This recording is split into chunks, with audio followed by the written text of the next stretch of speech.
경제성공학 이자율 응용 동영상 강의입니다.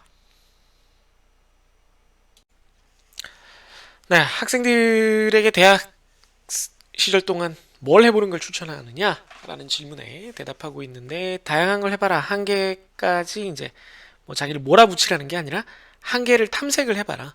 내가 어떤 종류의 특성에 대해서 어느 정도로 그 노력이나 뭐 좀 빠지거나 했을 때 어떤 반응이 나는지를 살펴보라고 하면서 이제 제가 인간관계에 대한 얘기를 했습니다.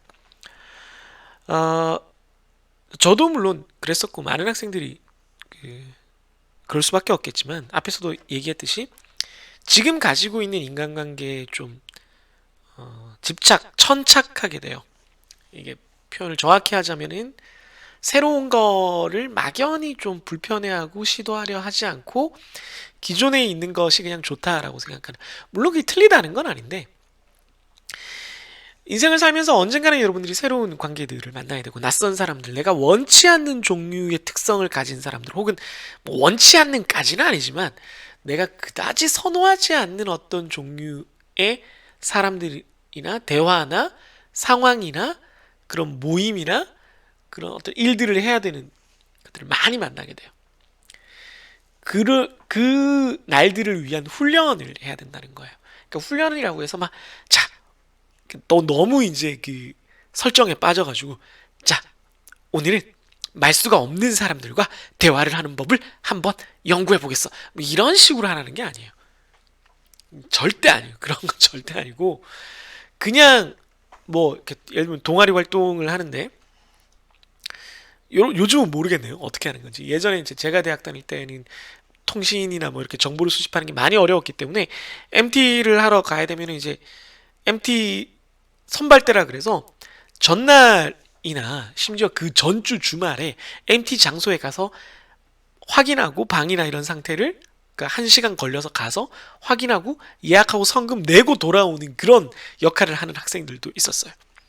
그런 걸 하거나 아니면 장을 보는 사람이건 아니면 동아리에서 뭐 부스 같은 걸 요즘 많이 운영하잖아요. 축제가 곧 다가오는데 그런 걸 할 때 뭔가 준비하는 일을 하건 내가 맨날 얘랑만 했는데 뭐 내가 의도해서 별로 안 친했던 B라는 친구랑 하겠다. A가 아니라 라고 나 B랑 할래 라고 해서 A가 뭐야 얘 뭐 이렇게 만들 필요는 없고 그렇게 이제 과도한 설정 노름으로 가는 거는 지양하되 우연히 뭐 B랑 뭘 하게 되면은 요즘 이제 저도 그렇지만 뭐 그런 불편한 상황이 됐어 그냥 막연히 그냥 앉아가지고 힘 빼고 휴대폰 하고 뭐 그냥 이렇게 있다가 가서 이제 애들 다 모이면 다시 와 하고 노는 이러지 말고 물론 그래도 되지만 너무 이제 내가 에너지가 없고 막 만사 다 싫으면 그래도 되지만 가능하면은 그 순간을 좀 적극적으로 이용을 해보라는 거예요. 그렇다고 뭐 얘한테 뭐 끊임없이 뭐 말을 걸고 뭐 너는 어떤 꿈을 가지고 있니? 너의 뭐 미래는 뭐니? 네가 좋아하는 건 뭐니? 뭐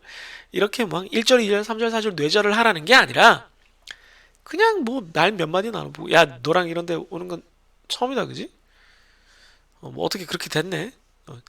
너 수업 뭐 듣냐? 이렇게. 그냥 어색할 때 하는 그런 대화들을 하면서 얘가 대화를 잘 받아주네? 되게 조용한 줄 알았더니 오히려 또 이렇게 대화를 좀 이끌어가기도 하네? 아, 얘가 의외로 좀 엉뚱하게 웃기는 구석이 있네. 아니면은 생각보다 얘가 얘기를 좀 재밌게 한다. 재밌는 대화 주제를 고른다.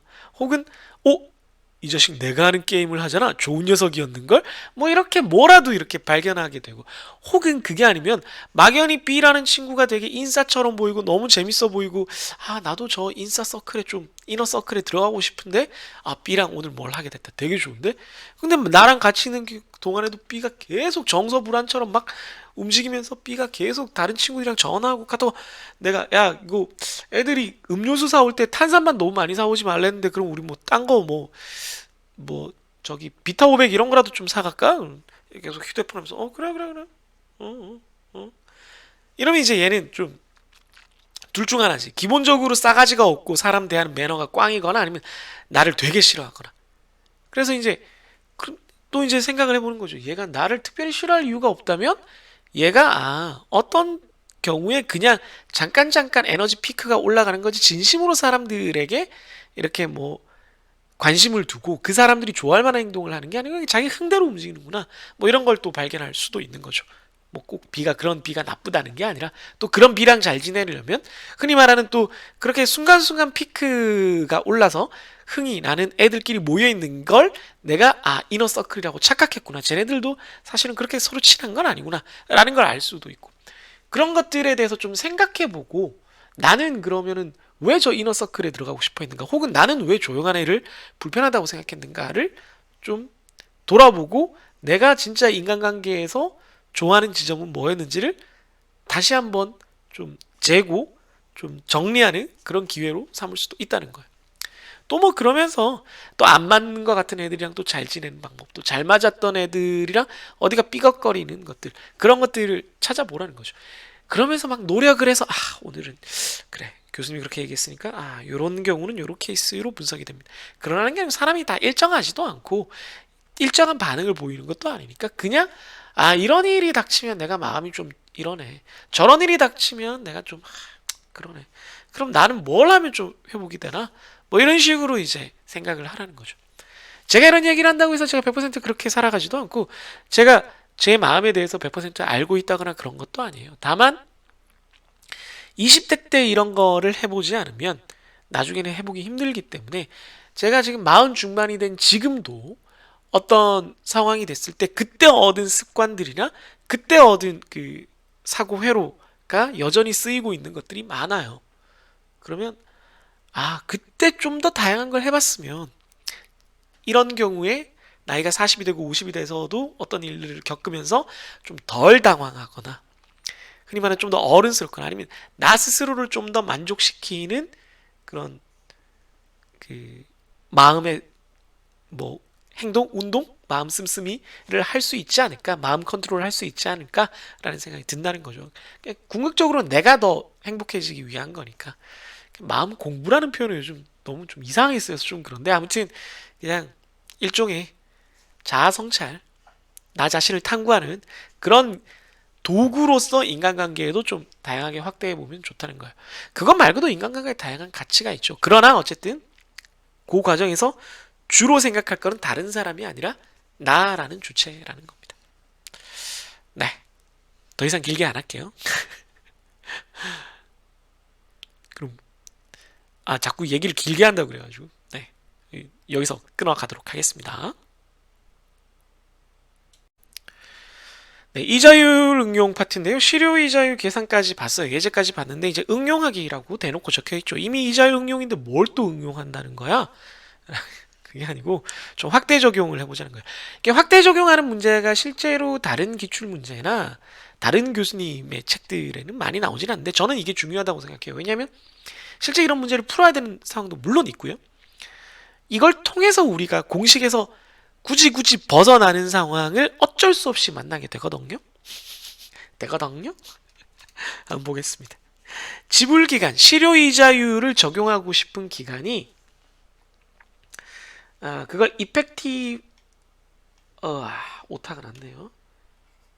이펙티브 레이트의 피리어드인데 여러분한테는 고쳐서 올려드릴게요. 네, 적어놔야 되겠죠. 이펙티브 레이트 피리어드가 명목기간, 표시이자율의 기간과 달라지는 경우 그 경우에는 실제 내가 실효이자율을 적용해야 되는 지불기간과 이 명목기간의 비율을 K라고 해서 새로운 변수가 하나 더 들어가요. 그래서 공식이 1 플러스 M분 R에 원래 M승이었는데 그걸 M을 K로 나눈 게 들어가요. 그러니까 이미 공식이 복잡해지고 왜 그렇게 되는지를 이해하는 게 몹시 까다로워요. 이걸 외우는 것도 힘들고 이해하는 것도 힘들고 둘 다 좀 하드 난이도로 넘어갑니다. 뭐 외우라는 뜻은 전혀 아닙니다. 어떤 공식이든. 그래서 이렇게 할 수는 있으나 이렇게 안 하고 실효이자율을 구할 수 있는 팁을 알려드립니다. 네, 팁을 알려드려요. 뭐냐면 첫 번째 스텝. 명목이자율은 그 안쪽 기간에 대해서 명목이자율 기간보다 작은 기간에 대해서 똑같이 나눠집니다. 그냥 단순 나눗셈을 할 수 있다는 뜻이에요. 단순 n분의 1 이런 형태로 할 수 있다는 얘기입니다. 두 번째, 복리기간의 기간에 맞추면 실효이자율과 명목이자율이 같아진다는 겁니다. 이게 제일 중요해요. 네. 중요. 요 개념이 제일 중요합니다. 그러니까 복리기간으로 기간을 맞춰 놓으면 복리기간 요때마다 이자율을 계산할 겁니다 라고 맞춰 놓은 기간까지로 그 명목이자율을 줄여 놓으면 그때는 실효이자율과 명목이자율이 이미 같아져요. 이미 실효이자율을 발음이 꼬였나요? 이미 실효이자율을 구한 셈이 됩니다. 이게 아주 중요해요. 예제를 보면서 다시 한번 설명드리겠지만 요걸 아주 주의 깊게 생각하시기 바랍니다. 세 번째 단계, 실효이자율을 어느 기간으로, 지불 기간을 어느 기준으로 잡을 거냐, 실효이자율의 기간을 얼마로 잡을 거냐가 주어질 거 아니에요. 나는 1년 단위로 계산할 거다, 뭐 2년 단위로 계산할 거다. 그러면 다시 그걸 확대하면 돼요. 요때 구한 실효이자율을 확대하면 됩니다. 요때 구한 다음에 확대를 하면 되는데 그때는 복리 계산하듯이 하면 됩니다. 그냥 이게 무슨 말인지 이그젬플 0402를 다시 보면서 하면 됩니다. 이그젬플 0402에서 보면 네, 앞 페이지에 있었던 예제 다시 한번 여러분들 보세요. 명목이자율이 1년에 12%였어요. 그런데 스텝 1으로 보면은 지금 우리가 복리기간이 분기니까 복리기간 분기에 대해서 요걸 나눠버리면 1년에 12%니까 복리 1년에 4번 있죠? 분기에 대해서는 3%예요. 그냥 단순히 4분의 1을 한 거죠. 왜 4냐 하면 4분기가 1년이니까 그렇죠. 그죠? 네. 다른 식으로 표현하자면 분기가 1년에 4개 들어가는 거죠. 여기 오른쪽 그림에 보이듯이 이게 1년이었는데 1년. 지금 복리기간을 분기로 하고 싶으니까 한 분기로 이렇게 쪼개려면 1년에 12%였던 걸 3%, 3%, 3%, 3% 이렇게 4개로 쪼개면 되죠. 그래서 1년에 3%로 쪼갰다. 요게 첫 번째 스텝입니다. 요게 여기까지 쪼개는 게 여기까지 딱 쪼개는 게 스텝 1이에요. 그런 다음에 두 번째 스텝은 뭐라 그랬어요? 복리기간으로 이렇게 줄였으면 복리기간 1Q, 1쿼터, 1분기에 맞게 쪼갰잖아요? 그럼 이미 실효이자율을 구한 거라고 그랬어요. 왜? 명목이자율과 실효이자율이 여기서는 같아집니다. 그러니까 한 분기에 대해서는 실효이자율도 역시 3%다. 얘랑 같아진다. 이게 너무 그러면 색깔을 좀 다르게 할까? 얘랑 같아진다는 게 스텝 2라는 거예요. 따라서 요걸 여기 쓴 거 보면 분기에 대해서 실효이자율은 분기의 명목이자율인 3%와 같아진다.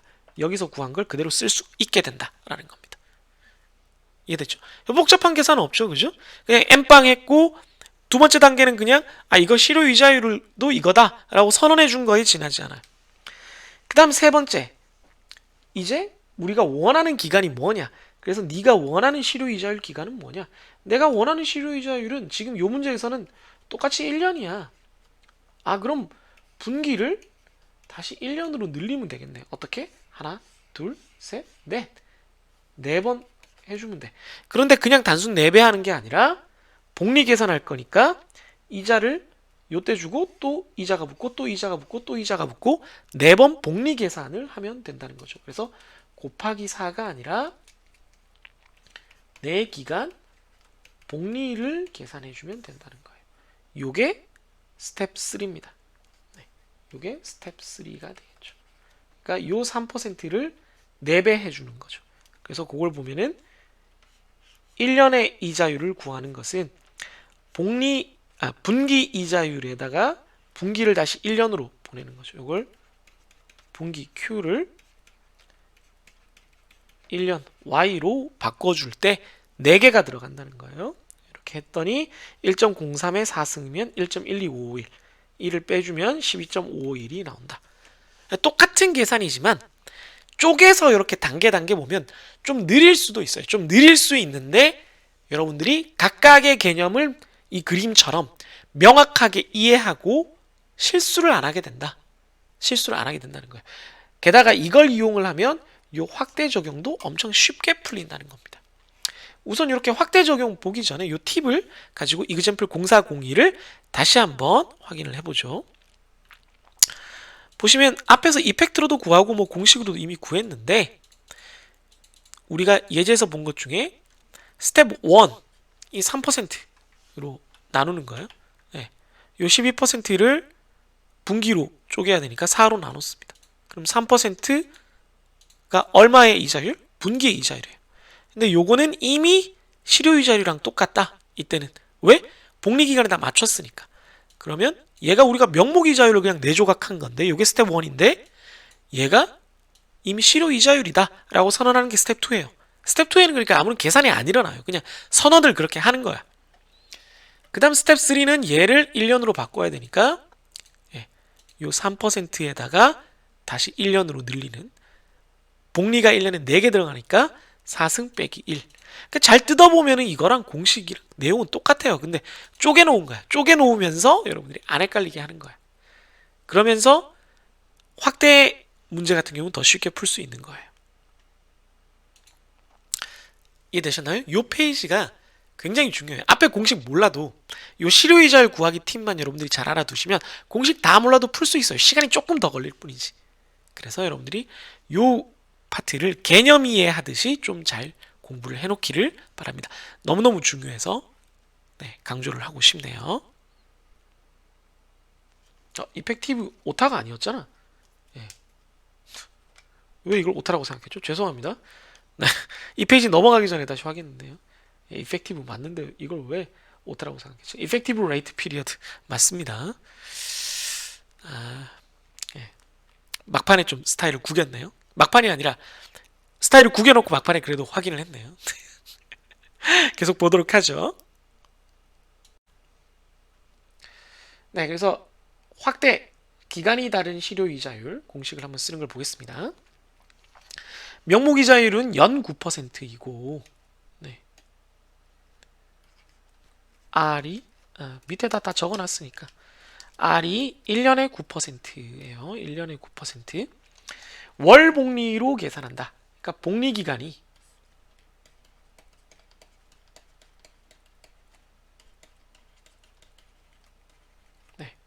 이게 아주 중요하죠. 복리 기간이 월 단위다. 실제 대출이자와 원금의 납부는 분기마다 이루어진다라고 할 때 quarterly payment 그럼 분기마다 이게 Q죠. 이게 지불기간 혹은 실효기간이죠. 우리가 구하고자 하는 실효이자율이 적용되는 기간은 분기 단위다 이거예요. 그러니까 우리가 최종적으로 구하고 싶은 거는 실효이자율인데 분기 단위로 얼마냐 이걸 구하고자 하는 거예요. 그래서 요거를 스텝 1, 2, 3로 하면은 스텝 1은 원래 9%였는데 복리기간이 월이잖아요. 월 단위로 쪼개야 돼요. 그럼 9%를 몇 조각 해야 돼요? 나누기 12를 해야 됩니다. 나누기 12. 그러면 9 나누기 12 하면 0.75%가 돼요. 이게 스텝 1이죠. 스텝 2는 계산 없다 그랬어요. 선언입니다. 한 달의 명목 이자율이 0.75%인데 한 달의 명목 이자율이 0.75%인데 그건 한 달의 실효이자율도 그렇다. 따라서 우리는 한 달의 실효이자율은 이미 구했다라는 게 스텝 2예요.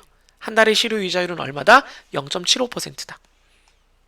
자, 그럼 스텝 3는 이제 이걸 가지고 어디까지 확장을 해요?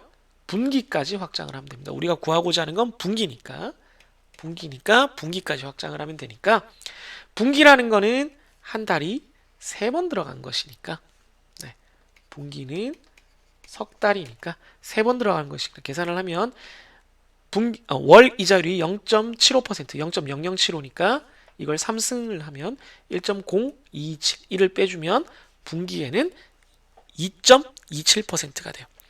상식적으로 생각하면 한 달에 0.75니까 3배를 하면 대충 2.25거든요. 그러니까 그거랑 비슷하겠죠. 혹은 9를 분기니까 4조각으로 나누면 2.25%거든요. 그거랑 비슷하게 나와야 돼요. 비슷하게 나와야 됩니다. 그거보단 조금 크겠지만.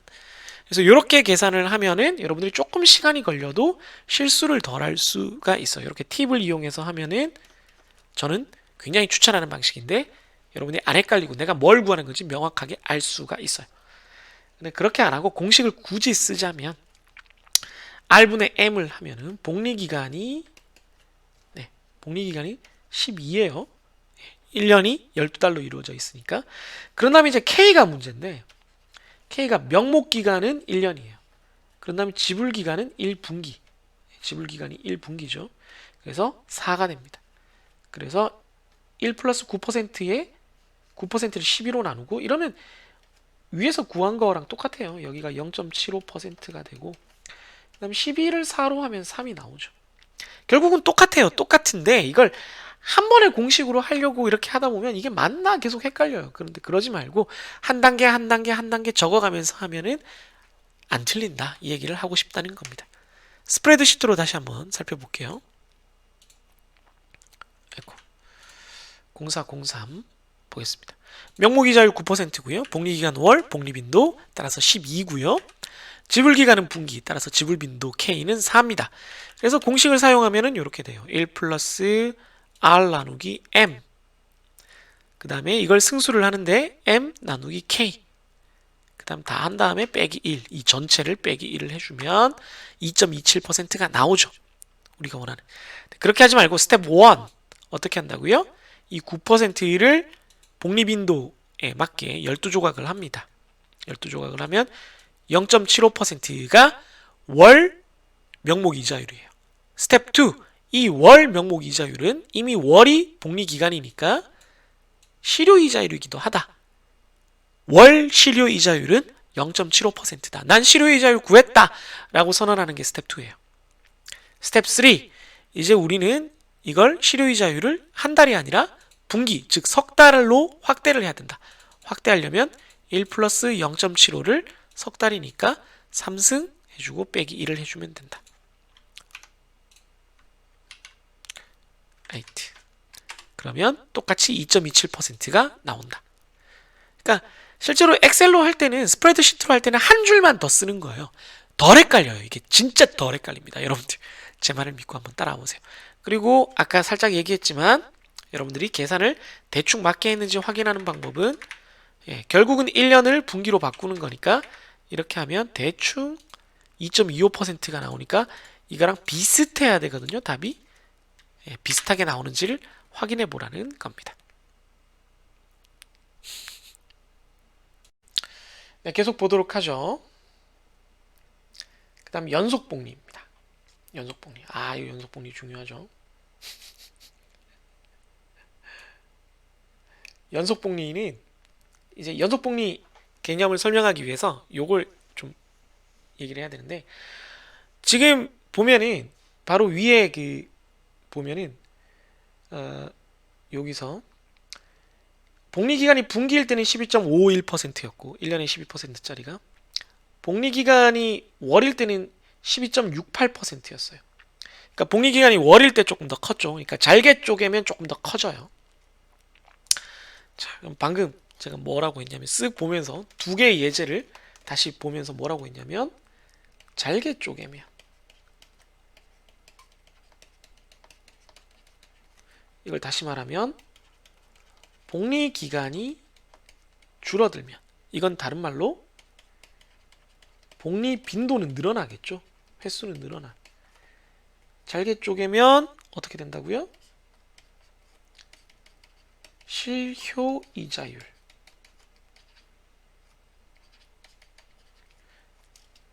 왜 이렇게 글씨를 잘 쓰는 건 아니면 이 정도는 아닌데 이게 실효이자율 i가 커진다는 겁니다. 그러니까 복리기간이 줄어들면 줄어들수록 실효이자율이 증가돼요. 밑에 적은 것처럼. 그러면 얼마나 줄어드냐? 뭐 이 공식 이게 일반적인 공식인데 k가 1이라고 치더라도 k가 1이라고 치면은 복리기간이 줄어들면 m이 커지는 거거든요. 그러니까 이게 여기서 m이 커지면 이 부분은 작아지는데 m이 커지면 이 부분은 작아지는데 얘가 커지니까 여기가 커질까 작아질까를 따지면 커져요. 그래서 보면 복리빈도가 지금 명목이자율이 10%고 지불기간이 1년일 때, 그러니까 최종적으로 1년으로 구할 때 복리빈도가 1이면은 뭐 그대로니까, 네, 그대로니까 이미 복리빈도에 맞춰져 있으니까, 복리기간에 맞춰져 있으니까 실효이자율 10%고, 반년으로 하면 1년에 두 번 이자율 계산하는 거니까 요만큼 늘어나요. 분기, 월, 주, 일, 시, 분, 초로 하면은 점점 길어지는데 실효이자율이 점점 커져요. 이걸 그래프로 나타내면 실제는 이거랑 간격이 다르죠. 1, 2, 4, 12인데 12는 벌써 이쯤 있어야 되지. 근데 그냥 표시만 이렇게 한 거예요. 그리고 보면은 복리빈도가 커질수록, 그러니까 복리기간이 줄어들고 복리빈도가 커질수록 실효이자율이 이렇게 점점 커지는 걸 볼 수 있어요. 이건 뭐야? 아, 버튼이 눌렸구나. 죄송합니다. 예. 이게 점점 커지는 걸 볼 수 있어요. 근데 무한히 커지는 게 아니고 어떤 한계가 있는 것처럼 보입니다. 어떤 한계가 있는 것처럼 보여요. 예, 이걸 제가 실제로 그래프로 그린 걸 한번 보여드릴게요. 뭐 짧게 설명하면 되는데, 네. 이렇게 지금 만들어 놨어요. 네. 실효이자를 보면 이펙트로 10% 넣고 복리빈도 넣고 이러면 되죠. 그래서 다 똑같이 이펙트 넣고 옆에 기간만 바꿨어요. 그래서 봤더니 점점 늘어나긴 해요. 근데 이때는 펑펑 늘어나다가 10.5를 넘어가고는 거의 안 바뀌어요. 여기서부터는 517까지 안 바뀌어. 이 두 개는 51709까지 똑같아. 그러니까 늘어나긴 늘어나는데 엄청나게 더 잘게 쪼개도 이제 늘어나는데 거의 한계가 있다는 거죠. 그래프로 보면 이렇게 어느 한계가 있죠. 자, 그럼 우리가 생각을 하죠. 도대체 너의 한계는 어디냐? 네 능력의 한계는 어디냐? 너의 모든 잠재 능력, 잠재 파워를 보여줘. 그러면 이제 극한으로 우리가 가는 거죠. 그런 경우를 우리가 극한이라고 하죠. 그래서 복리기간이 계속 줄어들면 극한, 복리기간은 0으로 수렴하고 반대로 복리빈도는 무한대가 될 때 어떻게 되느냐? 이 공식이 m이 무한대가 될 때 하면은 요 정의 자체가 익스포넨셜의 정의가 됩니다. 요 r 부분 빼면은 여기가 익스포넨셜의 정의가 돼요. 그래서 그게 자연대수 2가 돼서 2의 r승이 됩니다. 따라서 이게 1 플러스 i가 돼 있으니까 i만 적으면 2의 r승 빼기 1이 됩니다. 2의 r승 빼기. 만약에 지불기간이 다른 경우에는 요 k만 곱해주면 돼요. 요 k로 기간을 줄여주면 돼요. 이거 어렵지 않아요. 계산하는 건 나중에 보여드릴 테니까. 그래서 이 페이지에서 요는 뭐다? 두 가지예요. 첫 번째는 복리기간이 줄어들면 실효이자율이 늘어난다. 그런데 무한정 줄어드는 게 아니라 한계가 있고 그 한계가 뭐다? 연속복리다. 최대로 올라가 봤자 연속복리값에 더 이상 넘어가진 않는다. 그 한계값은 2의 r승 빼기 1이다. 이렇게 된다는 겁니다. r은 당연히 명목이자율이겠죠. 그래서 이렇게 구할 수 있는 겁니다. 즉 실효이자율의 최대치라고 할 수 있는 거죠. 이때 복리기간은 얼마예요? 0이에요. 0. 매 순간 복리빈도는 무한대라고 할 수가 있습니다. 네, 실효이자율을 구하는 또 팁이랄까 이런 부분을 알려드렸고, 더 나아가서 이제 연속복리 개념까지 같이 봤습니다. 그래서 이론적인 거는, 개념적인 거는 이제 이 단원에서 다 설명을 드렸어요. 그럼 뭐 남은 게 뭐겠어요? 뭐 문제 푸는 거지. 그래서 다음 동영상에서 아마 문제를 풀게 될 텐데, 네. 이게 거울 사항이 아니다 보니까 이게 머리가 어색하면 만지려고 할 때 반대가 되는 게 좀 웃긴, 그러니까 엉망이 되는데, 쉽게 말해서. 아무튼 동영상을 저는 찍을 때는 진짜 수업하는 것 이상으로 열심히 찍으려고 해요. 설명을 진짜 생각을 많이 해서, 준비를 많이 해서, 정리를 해서 여러분들한테 시간은 길지 않더라도 최대한 자세히, 그리고 여러분들이 다시 봤을 때 도움이 되게끔 잘 정리된 동영상을 만들려고 노력은 해요. 그러나 늘 말하지만 한계가 있기 때문에 부족한 점이 있을 거고, 그거에 대해서는 여러분들이 조금만 채워주시면 돼요. 어떻게? 질문을 해주시면 됩니다. 여러분들의 질문이 저를 더 나은 선생님으로 만들어요. 좀 도와주십시오. 다음 동영상에서 다시 만나도록 하죠. 그럼 그때까지 좀 많이 도와주세요. 안녕히 계세요.